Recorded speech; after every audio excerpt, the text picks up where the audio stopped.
Kumusta po kayo? Bago po ang lahat, first things first.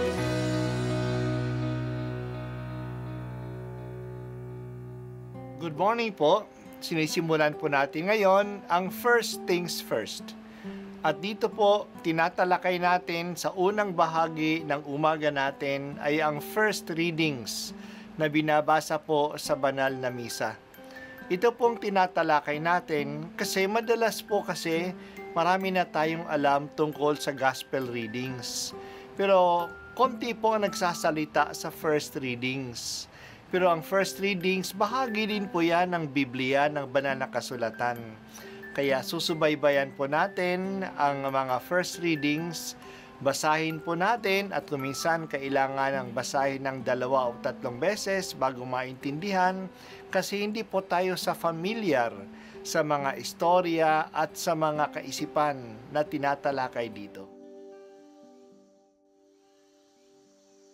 Ang pagbasa mula sa aklat ni Propeta Daniel.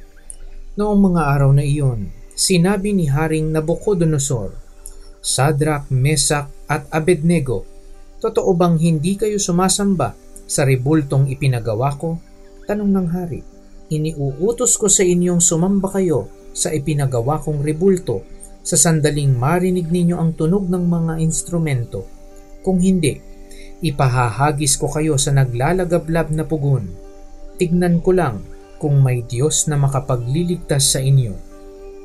Sinabi ni Sadrach, Mesach at Abednego, Mahal na hari, wala po kaming itututol sa inyo tungkol sa bagay na ito. Gawin ninyo iyan kung gusto ninyo. Ang Diyos na aming pinaglilingkuran ang magliligtas sa amin sa pugong iyon at sa inyong kapangyarihan.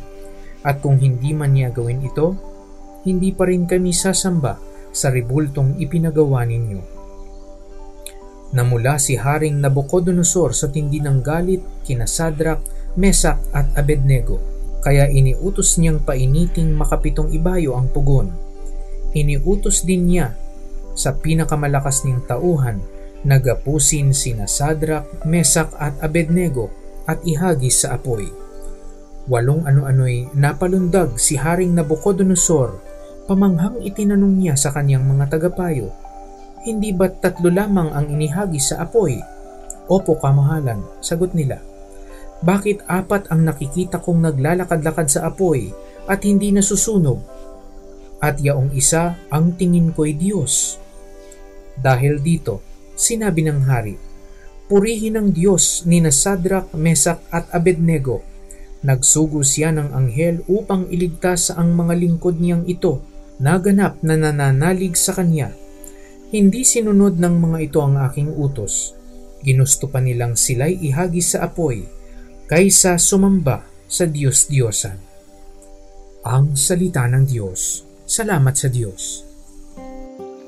Gumawa si Nabucodonosor, ang hari ng mga Babylonians, ng isang malaking ribulto at ipinasamba niya ang lahat sa ribultong ito kapag nakarinig sila ng tugtog ng anumang musical instrument. Maaring ang ribultong ito ay ribulto niya. Ubag ibig niya na siya ay sambahin ng lahat ng tao. Sina Sadrach, Meshach at Abednego ay mga Hudyo na ipinatapon sa Babylonia. Pero dahil sila ay magaling, naging official sila ng hari. Hindi sumamba ang 3 sa ribulto kasi para sa mga Hudyo, si Yahweh lang ang iisang Diyos at siya lang ang dapat sambahin. Ang parusa sa pagsuway ay ang pagpapatapon sa pugon na nagliliyab. Sa galit ng hari, 7 beses pa pinainit ang pugon at pinatapon ang 3 binata doon. Hindi sila nasunog. Sinamahan pa sila ng isang anghel at doon sa gitna ng apoy, sila ay nagdasal at nagpuri sa Diyos. Dahil dito nakumbinsi nila ang hari na wala ng ibang Diyos kundi si Yahweh, ang Diyos na sinasamba ng mga Hudyo. Ang kwentong ito ay isang leksyon sa lahat ng mga tapat sa Diyos. kahit na sila ay nakararanas ng anumang kahirapan, ito'y sinasagisag ng pugon na puno ng apoy. Hindi sila maaano. Ililigtas sila ng Diyos. Ang katapatan nila ay susubukin.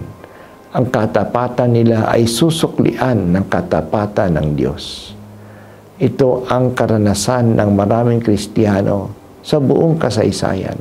Hanggang sa ating panahon ngayon, inuusig ang mga tapat sa Diyos. Ang ating dalawang Filipino saints ay mga saksi dito. Inaalay nila ang kanilang buhay at hanggang ngayon, makalipas na ng mga 400 taon, sila ay buhay pa rin sa alaala at puso ng maraming Pilipino. Pinupuri at inaalaala pa rin natin si San Lorenzo Ruiz at si Pedro Calungsod. Huwag tayong matakot na manindigan para sa Diyos. Sana ang matapang na sagot ng 3 binata ay maisa puso natin. Sabi nila sa hari, gawin ninyo anuman ang ibig ninyo.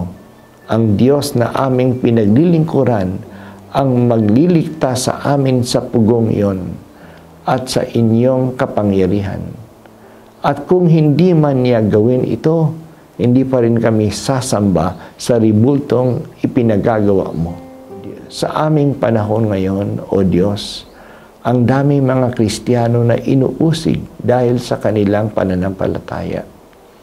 Patatagin po ninyo ang loob nila at iligtas sila sa anumang panganib. Baguhin din po ninyo ang pananaw ng mga umuusig sa iyong mga lingkod.